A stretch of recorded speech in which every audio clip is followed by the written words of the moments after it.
कर रहे हैं यहाँ पे? यहाँ पे ये जो स्पेस का नाम क्या था, बहुत ही माँ स्टूडियो। माँ स्टूडियो। जी। तो माँ स्टूडियो में आए हैं। यहाँ पे हम थिएटर का जो एक एटमॉस्फेयर है जिसमें स्टूडेंट्स बहुत सारे हैं, तो उसमें हम वहाँ पे बात कर रहे थे उन लोगों से, तो जस्ट अपने थॉट को शेयर कर रहे थे। और स्पेशली मालती जी ने मुझे यहाँ पे बुलाया, मालती शर्मा जी, उनकी पेंटिंग एग्जीबिशन चल रहे हैं, आज से शुरू हुआ है जी। जो जिसका थीम है प्रोटेक्ट नेचर, जो उन्होंने कैनवास के ज़रिए एक्सप्रेस करना चाहते हैं कि सिर्फ इतना काफ़ी नहीं है कि आई लव नेचर, उस लव उसको कैसे ग्रो करें और कैसे उनको प्रोटेक्ट करें नेचर को, कैसे उनको प्यार दें, कैसे उनको संवारें, वो सब एक एक पेंटिंग में उन्होंने एक्सप्रेस किया है अपनी पेंटिंग के ज़रिए।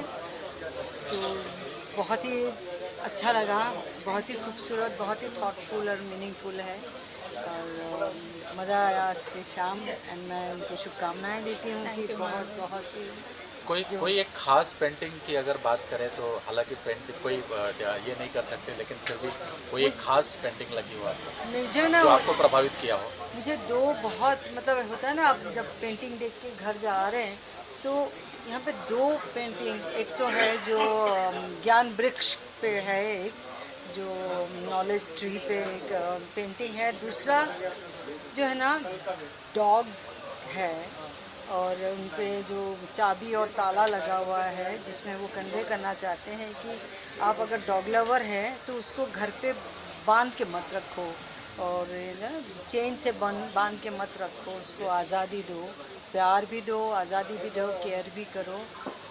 और जो जिसमें ना, और एक डॉग का है जिसमें ना उनकी आंखें जो बोल रहे हैं ना, please love me, please love me, तो मुझे जो घर जाके भी याद रहेगा कि सबसे लवली पेंटिंग है। ऐसा बहुत सारे हैं, ऐसे सारे ही बहुत प्यारे हैं जो बहुत आपका उन्होंने ऑर्गेनिकली कुछ एक अलग अलग कलर्स का टेक्सचर उन्होंने क्रिएट किया, होमली मेड, और जिसको उन्होंने कैनवास में उतारा, जिसमें ना बहुत इंटरेस्टिंग टेक्सचर आया है, जिससे ना नेचर के एक फीलिंग देता है, जो बहुत अच्छा लगा हर एक पेंटिंग में, बहुत ही खूबसूरत ढंग से। चाहे मालती जी, आप कितना कन्विंस हैं सीमा जी के बातों से?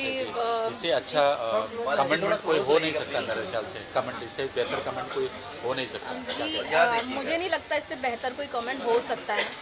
जो मैं बोलना चाह रही थी ऑलरेडी इनके शब्दों ने वो बयान कर दिया।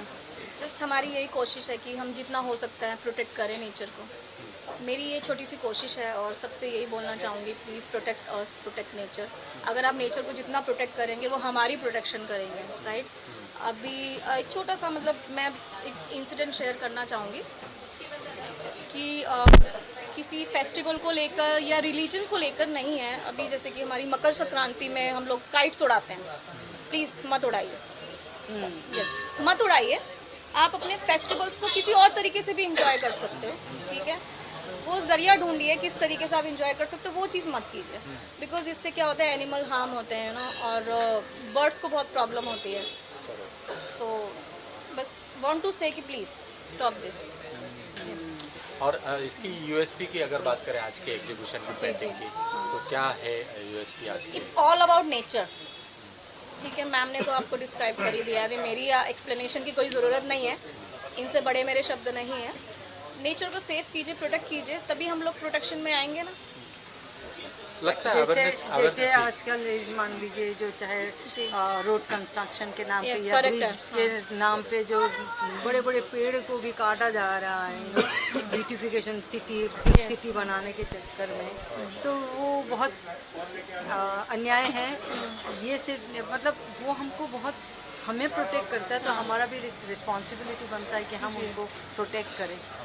तो वो उनके पेंटिंग के ज़रिए या अपना मैसेज कन्वे करना चाहते हैं दुनिया में कि प्लीज़ प्रोटेक्ट नेचर, ख्याल रखें। एंड अपने अपने पेट्स को प्लीज़ किसी केज में, पिंजरे में, किसी संगल में बांध के मत रखिए। जिस तरीके से हमें फ्रीडम चाहिए, आप उनको भी फ्रीडम दीजिए। अगर आप लोग रियलिटी में प्यार करते हैं एनिमल्स को, तो बर्ड्स को प्यार करते हैं, तो शोपीस बना के बांध के मत रखिए, इनको एज अ फैमिली मेम्बर ही बिल्कुल खुला रखिए। अगर आपको लगता है कि ये परेशान कर रहा है कुछ होगा तो ठीक है, बात अलग है, बट प्लीज़ उनको भी फ्रीडम थोड़ी सी दीजिए। विकास, जैसे अभी मैडम ने कहा कि हाँ विकास भी ज़रूरी है, साथ में इन्वायरमेंट का भी ध्यान रखना बड़ा ज़रूरी होता है ना। अवेयरनेस की कमी है सरकार से। नहीं, गवर्नमेंट तो देखो जितनी हो सकती है कोशिश कर रही है। सारी चीज़ें गवर्नमेंट के हाथ में नहीं होती ना, हम गवर्नमेंट को ब्लेम नहीं कर सकते। कुछ चीज़ें हमारे खुद के हाथ में है, राइट।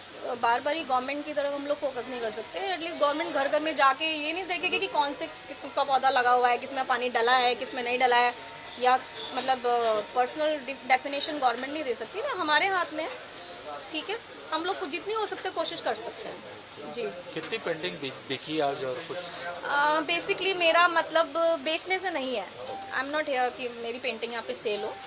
मैं अपना मैसेज देने आई हूँ यहाँ पर कि मेरा लव तो ये आपको दिख ही रहा है, लाइक अभी ये लव मैं प्यार बांटने आई हूँ सब में। पेंटिंग के जरिए वो दुनिया को मैसेज देना चाहते हैं, protect nature, protect animals, yes, उनको प्यार दो मगर उनको बंधन में मत जी। रखो जी उनको सजे सवारो, मतलब बिल्कुल। नेचर को ऑर्नामेंटल कुछ एक पेंटिंग्स हैं उनका जिसमें वो दिखाना चाहते हैं कि नेचर को सजाओ, जी, सजाओ, श्रृंगार में श्रृंगार रखो। करो। लाइक घर में हिंदू समाज में एक होता है तुलसी जी का पौधा सूखना नहीं चाहिए।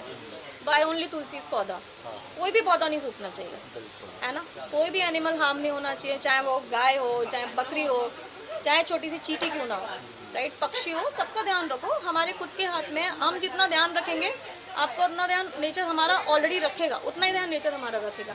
अब देखो हम लोग खेतों में जाते हैं, खेतों में अगर चिड़िया नहीं बैठेंगी तो कीट पतंगे हमारा अनाज खा जाएंगे, राइट।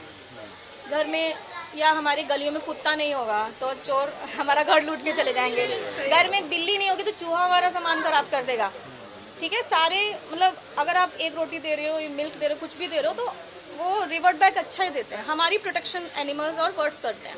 लाइक अगर हम लोग नेचर को संवार के रखेंगे हमें ऑक्सीजन मिलेगी, हम हर बीमारी से बचे रहेंगे। कभी कभी ऐसा होता है रात में शॉप बंद होती है तो काढ़ा बना के पीते हैं। घर में तुलसी है, लेमन ग्रास है, गिलोई है, एंड वो क्या बोलते हैं उसको, अजवाइन का पौधा। उसी से हमें मॉर्निंग तक बहुत रिलैक्स मिल जाता है। अगर वो रहेगा तभी तो करेंगे ना, तो बस। और इसके अलावा और क्या कर रही हैं और क्या? ये आपका पहला एग्जीबिशन है या इससे पहले क्या? मैं ऑलवेज आई एम डूइंग, जितना हो सकता है मैं अपना बेस्ट करती हूँ। यस, ये फर्स्ट टाइम यहाँ पे लगा है, इससे बॉम्बे पहले में भी पहली लगाया? बार? जी बॉम्बे में फर्स्ट टाइम है। First time, yes, it's my first time in Bombay. Yes जी। सीमा जी, आप क्या कर रहे हैं इसके अलावा, थिएटर के अलावा? और थिएटर के अलावा बहुत दिन हो गए दर्शक आपको। ओह, मैं किए जाती हूँ, और क्या बोलूँ मैं, अभी एसपी करके जिसका नाम अभी फाइनल नहीं हुआ है, जो सुरारू पुत्रु करके तमिल में जिस फिल्म बनी थी, जिस सूर्य को जो नेशनल अवार्ड मिला था, वो रीमेक हुआ हिंदी में, जो अक्षय जी ने किया है। सेम डायरेक्टर ने, सुधा ने डायरेक्ट किया, और वो फिल्म आ रही है। फिर दो और फिल्म ऐसी है, विस्फोट करके है, ऐसे 3-4 है फिल्में, और 3-4 वेब सीरीज़ हैं। तो अभी भी एक साउथ की बहुत इंटरेस्टिंग वेब सीरीज़ कर रही हूँ, वो भी है। तो साथ साथ बाहर के एक बहुत ही, मतलब मैं आई एम सो इम्प्रेस कि एक डायरेक्टर है, इजरायली डायरेक्टर, जो 84 ईयर ओल्ड है। मैं उनसे मिली तो मैं मतलब मुझे करना है ऐसा लगा, क्योंकि जब मुकेश छाबरा के वहाँ से मुझे कॉल आया था, जब मैंने उनका सारा डिटेल मालूम किया, पता चला कि 84 year old, and I was so impressed कि आराम से आए हैं। मैं 2 दिन के लिए जस्ट मिलने के लिए आ रहा हूँ, कुछ एक लोगों को will be able to come. मैं कलकत्ता में थी, कल ही आई और जाके मिले। कोई बता नहीं सकते वो 80 ईयर ओल्ड 84। तो वो वाली फिल्म है। सो साथ साथ play complete madam, please complete. Mamta ji, अगर मम- price tag, Malti, Malti, sorry, I am very Sharma, sorry, Malti ji, MALTISH। I know. Yes, Malti ji, अगर प्राइस टैग की बात करें तो जनरली जो पेंटिंग्स होती है, जो आर्ट्स होता है, उसकी असल में कोई कीमत लगा नहीं सकता। No. फिर भी आपका जो रेंज है, किस रेंज में आप चाहती है, वो थोड़ा तो अगर कॉन्फिडेंशियल है, कोई नॉट अगर खरीदना चाहे आपका पेंटिंग तो कैसे वो खरीदेगा? प्राइवेटली बताएंगे, वो बोल रहे हैं कि It's confidential on demand. Publicly नहीं I बताएंगे। think it's on Depends demand. on तो अभी demand. मेरे को अभी कोई दिमाग में है नहीं कि मुझे मेरी पेंटिंग सेल ही करनी है। अच्छा, सेल करना ही नहीं है आपको। अवेयरनेस करना है, Awareness. मगर अभी उनका मकसद इससे नहीं आया है। इससे नहीं आया है, बिकॉज मेरे को जितना हो सकता है मैं उसको अवेयर करूंगी कि हाँ भाई आप Message थोड़ा पहले वो मैसेज पहले भेजूंगी, उसके बाद डिसाइड करूंगी मुझे बेचना है या नहीं बेचना है। Yes, जी ठीक, thank you. Thank you, thank you. जाएंगे आज का जो पेंटिंग का एग्जीबिशन रहा, ये क्या थीम पर रहा और आपको कितना प्रभावित किया, क्या कुछ कहना चाहेंगे एग्जीबिशन के लिए आज, खास करके मालती जी के लिए? कला हमेशा प्रभावित करती है। मेरा आज पहली मुलाकात है मालती जी से और इनकी पेंटिंग को देखते हुए मुझे लगता है कि ये सांसों की बात करती हैं, जीवन की बात करती हैं, निसर्ग की बात करती हैं, प्रकृति की बात करती हैं। अगर हम ऑक्सीजन नहीं लेंगे तो हम जी नहीं सकते हैं और इनकी लगभग हर पेंटिंग में हरापन है, नयापन है।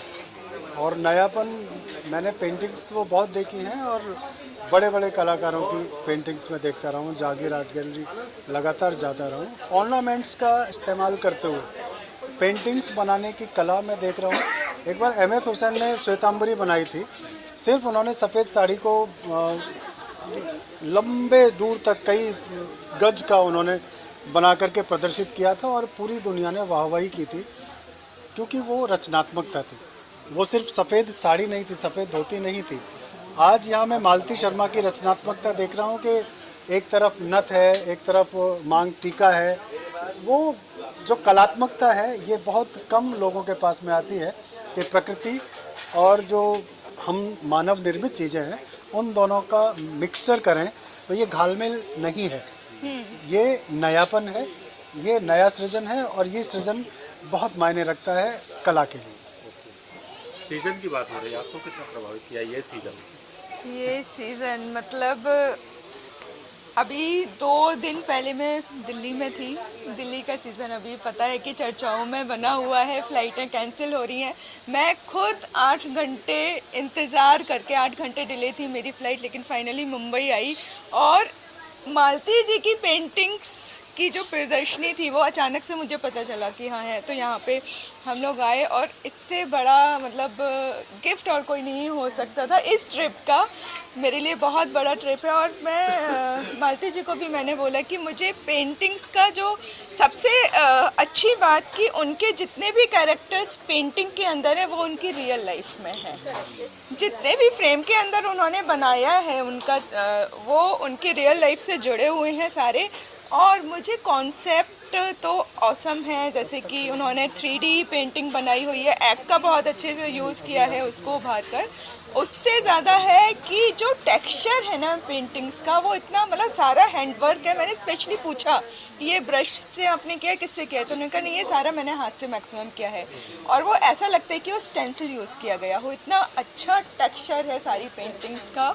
और एक फीमेल फेस है जिसमें उन्होंने मांग टीका यूज़ किया है, उसका फीमेल की स्किन को अगर देखिए तो वो नागिन टाइप का लगता है। मतलब इट्स रियली अमेजिंग, मतलब बहुत बहुत अमेजिंग। और एनवायरनमेंट आपने पूरा एक स्टूडियो मास स्टूडियो के अंदर ला दिया, इससे अच्छी बात और कोई नहीं हो सकती। Thank you so much. Thank you. ये एग्जीबिशन की आज की एग्जीबिशन की बात करें और आरती के टैलेंट की बात करें, आरती शर्मा जी की, तो आपको क्या प्रभावित किया, क्या अच्छा लगा और क्या शेयर करना चाहेंगे दर्शकों से आज की पेंटिंग के बारे में? अब बेसिकली मालती जी के अगर हुनर की बात हम करें तो पेंटिंग कह ही देती है सारी बातें। लेकिन मैं कुछ जो कहना चाहता हूँ, मैं कुछ एक शब्द कहना चाहता हूँ क्योंकि कलाकार हूँ और कोई भी कलाकार हो दुनिया का, मैं नाटककार हूँ, नाटक लिखता हूँ, नाटक पढ़ता हूँ या नाटक करता हूँ, लेकिन इसके साथ साथ जब हम नाटक कर रहे थे, सीख रहे थे, तो एक हमारे टीचर हुआ करते थे जिनका नाम था H.V. शर्मा। और H.V. शर्मा हमको डिज़ाइन करना सिखाते थे, पेंटिंग सिखाते थे, सेट बनाना सिखाते थे, तो हमें कुछ भी समझ में नहीं आता था। अभी जब पेंटिंग में देख रहा था तो उस बात को लगभग 15 से 20 साल के करीब हो चुका है। आज धीरे धीरे पेंटिंग समझ में आने लगी हैं, हालांकि बड़ा मुश्किल है, जिस तरह से उन्होंने चीज़ें की हैं फिर भी समझना मुश्किल है, लेकिन जितना समझ पा रहा हूँ मैं जान पा रहा हूँ कि कोई भी व्यक्ति जो पेंटिंग्स बनाता है, नाटक लिखता है, कहानी लिखता है, तो वो अपनी लाइफ को मंच पर किताबों में या कहीं के कैनवास पर उकेरता है। तो आई थिंक मालती जी ने अपनी लाइफ को ही कैनवास पर उकेरने की कोशिश की है और वो नेचर के रंग और प्रकृति के सारे रंग जो उनके अपने अंदर हैं वो सारे कैनवास पर उभर आए हैं। तो मैं तो बस साधुवाद देना चाहूँगा मालती जी को कि इतनी खूबसूरत पेंटिंग्स उन्होंने बनाई और माज स्टूडियो में प्रदर्शनी लगाई। Thank you very much. अगर पेंटिंग की बात करें तो जब पेंटिंग बनाते हैं तो पहले से जहन में कुछ रहता है, कुछ नहीं challenges होता, आते कुछ हैं। भी नहीं, अरे बाप रे, बिल्कुल भी नहीं। कैसे कैसे लाइक कुछ तो जहन में होगा तब तो नहीं, बिल्कुल भी नहीं होता एक्चुअली। अब जैसे अभी उन्होंने एक शेयर किया कि माथे की बिंदिया है, माथे की बिंदिया बनाई, तो कुछ तो रहा होगा ना कि हाँ इस तरीके का मेरा पेंटिंग होना चाहिए, इसको नहीं, ध्यान में रख के कभी बनाते, किसी को देखा होगा। मुझे कुछ दिखाई नहीं देता, मेरे दिमाग में सिर्फ नेचर रहता है, ठीक है, कि मैं किस तरीके से नेचर को कैनवस पे उतार सकूं, क्या बनाना चाहिए, किस तरीके से अपनी फीलिंग डिफाइन करनी चाहिए, बस कुछ भी नहीं रहता दिमाग में। देखो सर, और थिएटर के बारे में कब से कर रहे हैं और क्या कर रहे हैं, अभी क्या कर रहे हैं? बेसिकली 2003 में मैंने थिएटर की शुरुआत की थी और पहले जब थिएटर की शुरुआत की थी तो थिएटर को सपोर्ट बनाकर सीडी बनाकर बॉलीवुड में जाने की सोची थी। लेकिन जैसे जैसे मैं थिएटर करने लगा तो मुझे समझ में आ गया कि थिएटर तो माँ है और माँ को सीडी कैसे बनाया जा सकता है। और जब से ये बात समझ में आई है तब से शिद्दत से, पूरी ताकत से, पूरे जोश जुनून के साथ मैं रंगमंच कर रहा हूँ अपने साथियों के साथ। तकरीबन 10,000 के करीब स्टूडेंट हैं मुंबई में। इसके अलावा हम घूम घूम के फ्री कार्यशालाएँ देते हैं जिसका नाम दिया है घुमंतू रंगमंच। तो ये बुलेट पर हम लोग घूमते रहते हैं पूरे इंडिया में, अलग अलग शहरों में। मुंबई से निकलते हैं और फिर हम जम्मू कश्मीर तक जाते हैं अलग अलग शहरों में। जैसे मुंबई में शुरुआत की, फिर सूरत में शुरुआत की, वडोदरा, अहमदाबाद, उसके बाद उदयपुर, भीलवाड़ा, जयपुर, मथुरा, अम्बाला, हिसार, चंडीगढ़ और फिर मैक्लोडगंज, उसके बाद जम्मू कश्मीर। तो इस तरह से एक शुरुआत की, एक चैन बनाया है। लास्ट वीक मैं यहाँ था, झारखंड में था, हजारीबाग और रांची में। तो अब जो मैंने जाना है, जो मैंने समझा है, जिस तरह से मेरी लाइफ रंगमंच ने बदली है, उस तरह मैं चाहता हूँ कि हर व्यक्ति रंगमंच करे, क्योंकि रंगमंच मनुष्यता की बात करता है, भावनाओं की बात करता है। जहाँ दुनिया में बहुत सारी प्रॉब्लम्स हैं उस समय रंगमंच आनंद की बात करता है, सृजन की बात करता है। जहाँ दुनिया में पॉलिटिक्स हमको बांटने का काम कर रही है, वहीं रंगमंच मिलाने का काम करता है। तो मुझे लगता है कि मैं बहुत सौभाग्यशाली हूँ, दुनिया का सबसे अनमोल व्यक्ति हूँ कि मैं इस रंगमंच में आया हूँ। रंगमंच ने मुझे चुना है ये सब करने के लिए। तो रंगमंच करना समझ लीजिए कि मेरे लिए जीवन में सांस लेने के बराबर है। तो मैं बहुत खुलकर सांस ले पा रहा हूँ रंगमंच में, दिल से थिएटर कर रहा हूँ। धन्यवाद। Thank you very much. ये हमारे स्टूडियो पे पहला पेंटिंग एग्जीबिशन है। जब जयंत देशमुख दादा ने बताया तो हमने बोला हाँ सर बिल्कुल, और बहुत अच्छा लगा कि ये मतलब वैसे मैं गुजरात से ही हूँ और मैम भी गुजरात से आई है। वैसे वो पंजाबी है बट गुजरात से आई है। फ्रॉम पंजाबी बैकग्राउंड, या but you are living in Gujarat yes, from last 3 years या I belong to Brahmin family. Me too okay. But अगर हम कला की बात करें तो मैं भी एक कला के क्षेत्र में हूँ, मैं थिएटर आर्टिस्ट हूँ।